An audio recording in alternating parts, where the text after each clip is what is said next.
अंधी सास का सच। निशा की सास अंधी थी। वो ठीक से देख नहीं सकती थी, लेकिन शादी के बाद, माँ जी खाना खा लीजिए, और हाँ मैं आपको दवाई दे रही हूँ, वो भी खा लीजिए। नहीं नहीं बेटा, तू बस खाना बना ले, मुझे अंदाजा है मैं खुद ही खा लूंगी सब कुछ। रोज सुबह निशा की सास की आदत थी। निशा बेटा, सब्जी दे दे, मैं काट देती हूँ। अरे नहीं नहीं माँ जी, आपको चाकू लग सकता है।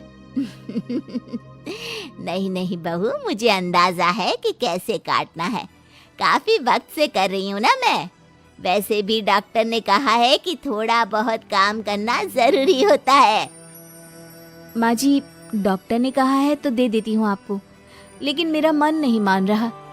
अरे बहू, काम नहीं करूँगी तो कैसे चलेगा, बिल्कुल ही अपाहिज हो जाऊंगी।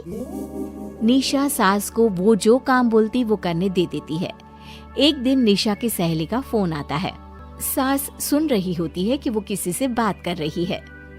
क्या हो गया रमा, हमेशा परेशान से ही क्यों रहती हो? आ जाओ ना कभी मेरे घर पर। अरे नहीं रे, तुझे परेशान नहीं करना चाहती हूँ। मैं जानती हूँ तेरी सास अंधी है। अरे कैसे मैनेज करती होगी तू अकेले? मेरे घर में मेरी सास कोई काम नहीं करती। मैंने तो इनको साफ कह दिया है कि काम करेंगी तो ठीक है, नहीं तो इन्हें वृद्धाश्रम छोड़ आऊंगी। निशा की सास सहेली की बात सुनकर डर जाती है। वो बिना निशा का जवाब सुने वहां से चली जाती है। सास के जाने के बाद निशा कहती है, अरे नहीं नहीं, मेरी सास तो पूरा काम करती है। वो सब्जी काट देती है तो मैं छोंक देती हूँ, वो आटा गूंथ देती है तो मैं रोटी बना देती हूँ। अरे माँ जी तो झाड़ू भी इतना अच्छा लगाती है कि किसी को लगे ही नहीं कि किसी अंधे इंसान ने झाड़ू लगाया होगा। तू तो किस्मत वाली है। अरे मेरी सास के तो सारे अंग ठीक होने के बाद भी मगरमच्छ की तरह पसरी रहती है, सारा दिन सारी रात। अरे पता नहीं बुढ़िया को इतनी नींद आती भी कैसे है। खैर, वक्त बीतता है और एक दिन निशा मोहल्ले में पति के साथ जा रही होती है कि सास की सहेली मिल जाती है। अरे आंटी कैसी हैं आप? कहाँ जा रही हैं? तुम लोगों के घर ही जा रही हूँ बेटा, तेरी माँ ने बुलाया है, कह रही थी बहुत जरूरी काम है। वैसे तुम लोग कहाँ जा रहे हो? हम मेरे मायके जा रहे हैं। अच्छा, आप मम्मी जी के पास रहेंगी तो हम लोगों को कोई चिंता भी नहीं होगी। बेटा बहू चले जाते हैं। सहेली निशा के घर में जैसे ही घुसती है, उसकी सास कहती है, आ गई रीना, जब से अंधी हो गई हूँ तू तो आती ही नहीं घर। अरे क्या बताऊं सीमा, तेरा तो मुझे कुछ समझ में ही नहीं आया। अरे जैसे ही बेटी की शादी हुई उधर तू अंधी हो गई, कैसे? मतलब समझ में नहीं आया। सास जोर जोर से हंसती है। अरे पागल हो गई है क्या? किसी अच्छे डॉक्टर को दिखाना, ठीक हो जाएगी। मन नहीं करता क्या दुनिया देखने का? कल को पोता पोती होंगे, उन्हें कौन खिलाएगा? तेरी भी तो बहू आई है, तेरे भी तो बेटे को बच्चा हुआ, कितना खिला लिया तूने। अरे हमारी तो किस्मत ही फूटी थी। लड़की की पहले दिन से ही डिमांड थी कि सास ससुर के साथ नहीं रहना, चाहे जो हो जाए। अब बोल क्या करती मैं? फिर क्या कर लिया तूने? दोनों आंखें होने के बाद भी परेशान ही है ना? हाँ, पर चल कम से कम दुनिया देख तो रही हूँ ना, तेरी तरह अंधी तो नहीं हो गई। निशा की सास शांत हो जाती है। उनकी आंख से आंसू गिरने लगते हैं। अरे अरे रो मत, क्यों रो रही है? वैसे भी दुनिया में ऐसा कुछ नहीं है कि जो देखा जाए। चालाक बहुएं और ऊपर से वो बेटे जिन्हें बचपन से सीने से चिपका कर पाला, वो भी बीवियों के कहने पर माँ से लड़ पड़ते हैं। तेरी गुलाबी रंग की साड़ी बहुत अच्छी लग रही है, और ये जो चश्मे का फ्रेम है ना, जच रहा है तुझ पर। सहेली शांत हो जाती है। मतलब तू अंधी नहीं है, तू देख सकती है। हाँ, तू मेरी सबसे खास सहेली है, इसलिए बता रही हूँ। मैं ठीक हूँ, बिल्कुल ठीक। अरे तो फिर अंधी होने का नाटक क्यों कर रही है? दुनिया देख ली है मैंने, देखा है मैंने कैसे सास को देखकर बहुएं रंग बदलती है। मैं अपने बेटे के बिना नहीं रह सकती।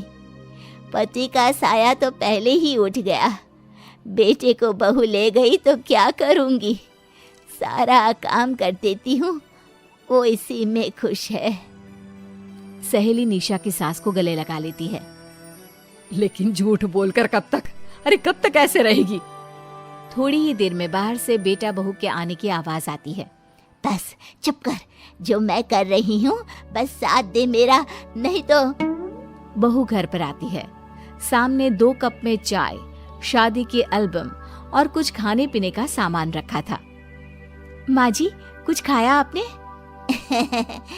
खाना क्या है बहू, बस चाय पी है।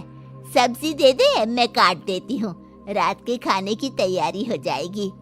अरे नहीं माँ जी, मैं खाना बना लूंगी, आप आंटी के साथ बैठिए ना। बहू सारा खाना बनाकर सास को आवाज देती है और सभी बैठकर खाना खाते हैं। माँ जी, ये लीजिए, कटहल खा लीजिए, ये कह रहे थे कि आपको बहुत पसंद है। हाँ हाँ, ला दे। बहू सास को रोटी का डिब्बा पकड़ाती है, लेकिन सास नहीं पकड़ती। वो कटहल देना बहू। बहू जल्दी से सास को कटहल दे देती है। अगले रोज फिर सास झाड़ू लगा रही होती है कि बहू कहती है, माँ जी, आप ठीक से झाड़ू नहीं लगा रही, पीछे देखिए कितना सारा कचरा फैला हुआ है, लाइए मैं लगा देती हूँ। सास डर जाती है और पीछे देखती है। कहाँ बहू? अरे कहीं तो नहीं है कचरा, देख। नहीं माँ जी, आप देख नहीं सकती ना, इसलिए आपको नहीं दिखा। बहू सास से झाड़ू लेकर सारे घर में झाड़ू लगा देती है। सास अब जो काम करने जाती, बहू उनसे छीन लेती। क्या बात है बहू, आजकल तुम मुझे कोई काम क्यों नहीं करने देती? माँ जी, काम ही क्या है, हम 3 लोगों के लिए खाना और 2 कमरे की घर की सफाई, ये तो मैं आसानी से कर सकती हूँ। सास को समझ में नहीं आता कि आखिर बहू ऐसा क्यों बोल रही है। वो कुछ दिनों तक सब देखती है और फिर एक दिन बहू की सहेली आती है। अरे रमा, क्या बात है, कैसे आना हुआ? बैठ, मैं चाय लाती हूँ। अरे नहीं नहीं निशा, तू सहेली से बात कर, मैं ले आती हूँ चाय। वाह, क्या बात है, तेरी सास को आंख से दिख भी नहीं रहा, लेकिन चाय बनाने को तैयार। और एक मेरी वाली है, हाथ पैर हिलाने के भी पैसे लेती है। वैसे यार आज मैं रिलैक्स हूँ, छोड़ आई मैं उन्हें वृद्धाश्रम। सास डर जाती है और अंदर से चाय बनाकर ले आती है, लेकिन डर के मारे सास के हाथ से चाय की ट्रे गिर जाती है। बहू की सहेली बोल पड़ती है, अरे कुछ काम होता नहीं है तो करती क्यों है बुढ़िया, एहसान दिखाने के लिए? अरे मैं तो कहती हूँ तू भी इस अंधी को वहीं छोड़ा। नहीं नहीं निशा बहू, मुझे माफ कर दे, गलती से ट्रे गिर गई, मैं सारा काम करूँगी, बस मुझे मेरे बेटे से अलग ना कर, मैं नहीं रह पाऊंगी उसे देखे बिना। बस माँ, यही सुनना था। आप देख सकती हैं, फिर भी डर के मारे जो नाटक आपने अंधी होने का खेला, मैं उसे खत्म करना चाहती थी। माँ जी, आप घर की बड़ी हैं, मेरे पति की माँ है, मेरे लिए आपकी जगह भगवान से कम नहीं। आप अंधी नहीं भी होंगी तो भी मैं कभी भी आपको खुद से दूर नहीं करूंगी माँ जी, मेरा विश्वास रखिए। फिर निशा सहेली को देखती है। अच्छा होगा रमा कि तुम मेरे घर से चली जाए, क्योंकि मेरे घर में ऐसे लोगों के लिए कोई जगह नहीं है जो बड़ों की इज्जत नहीं करते। सास चैन की सांस लेती है। जीती रहे बहू, जीती रहे।